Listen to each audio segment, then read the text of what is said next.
right. All right. I'm so Sir, I'm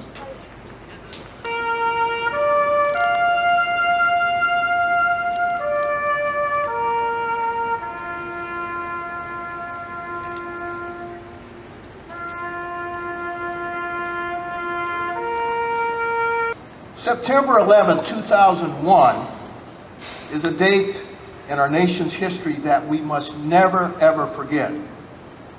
This horrific and tragic event shook the very soul and foundation of our great nation and resulted from an evil, diabolical act of terrorism. Many of our students that have started the first semester here at Rio Hondo College may not have even been born when this awful event happened. And some are so young that they may not remember this important date in history. But it is imperative that we all make sure that this tragic event is never forgotten. Now, I'd like you to raise your hands if you can remember where you were and what you were doing at the time of 9/11. It's obvious that this had a tragic effect on the psyche of all of us. On this horrible date, this horrible attack, I was a special agent in charge of the Bureau of Narcotic Enforcement for the Department of Justice doing a Rotary Club presentation in one of the local cities when the meeting was interrupted abruptly with the report of a jetliner striking Tower number 1 in New York City of the World Trade Center. We immediately rushed to a TV set, and it was about 12 noon Pacific Standard Time when we watched in horror in real time the second jet airliner hit the next tower. Today we honor the 2,753 victims who were killed in New York City, the 184 victims who were killed at the Pentagon, and the 40 victims of Flight 93, which crashed in an open field in Pennsylvania when the passengers attempted to overtake the plane with the words, "Let's roll." On that horrible day, 60 police officers and 340 firefighters lost their lives and perished while trying to save the lives of others. At 8:46 a.m., American Airlines Flight 11 from Boston with 87 passengers on board, traveling at a speed of 470 miles per hour, strikes the North Tower of the World Trade Center complex. At 9:03 a.m., United Airlines Flight 175 with 65 souls on board, traveling at a speed in excess of 590 miles an hour, smashes into the South Tower of the World Trade Center. The South Tower will last only 56 minutes before collapsing completely to the ground at 9:59 a.m. At 10:28 a.m., the North Tower goes down. It takes only 12 seconds for each tower to completely collapse.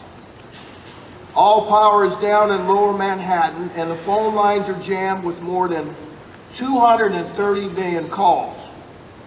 Hundreds of firefighters are trapped in the towers, and hundreds more race to their aid.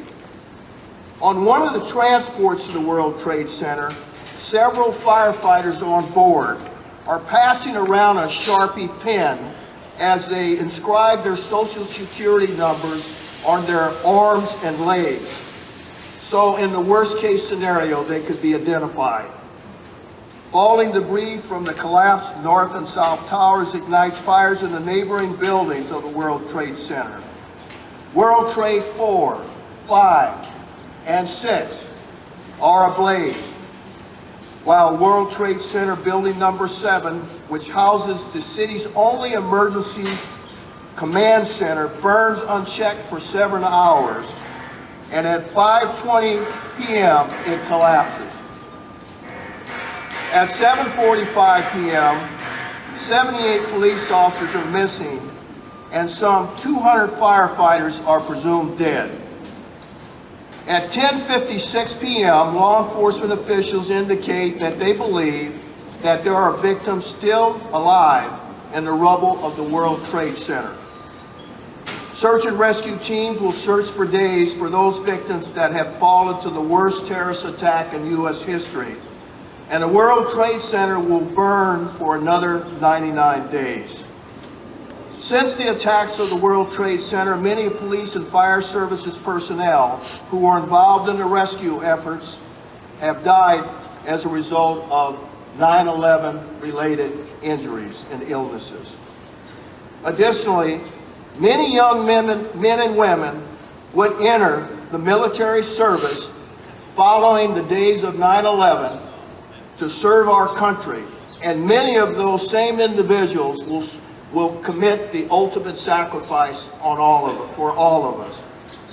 Since 2001, Operation Iraqi Enduring Freedom and Iraqi Freedom campaigns have taken the lives of more than 6,828 of our courageous men and women in uniform.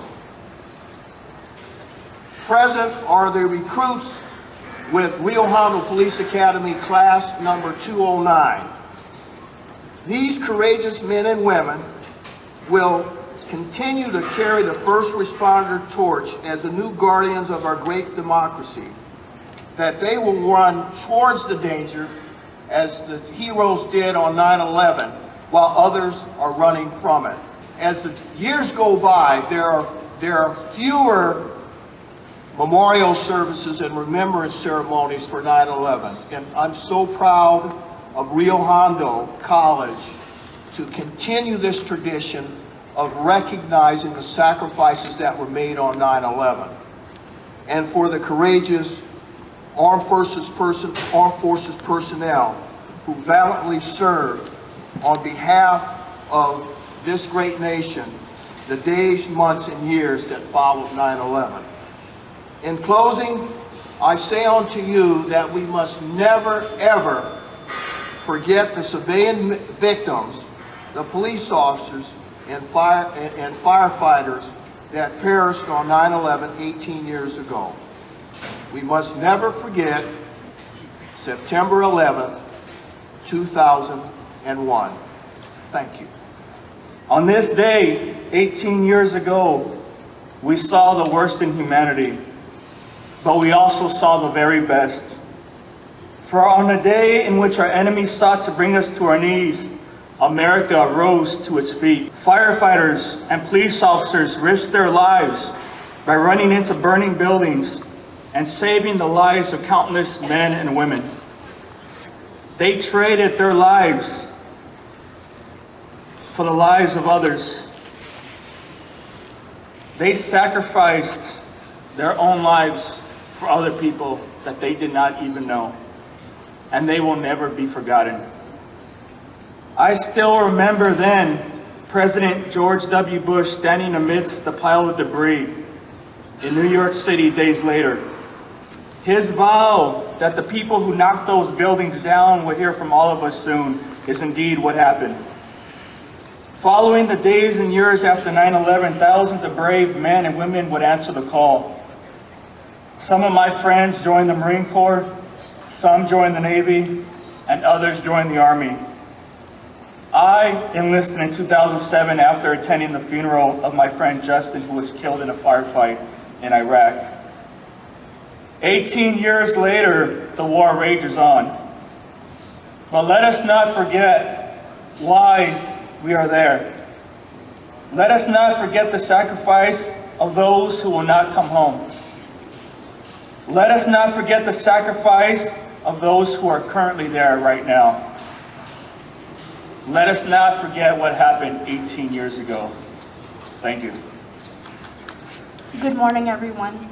I want to welcome and thank all of you for being here with us today to commemorate the 3,000 Americans that lost their lives 18 years ago. Although this is a painful time of remembrance of such a cruel day, we stand together in unity to embrace our diversities and to cherish each other. This day reminds us of the importance of community and how strong we are when we are together. The devastation was great, but we were still greater. As each of you carry on with the rest of your duties today, I want to leave you with the words of former President Barack Obama.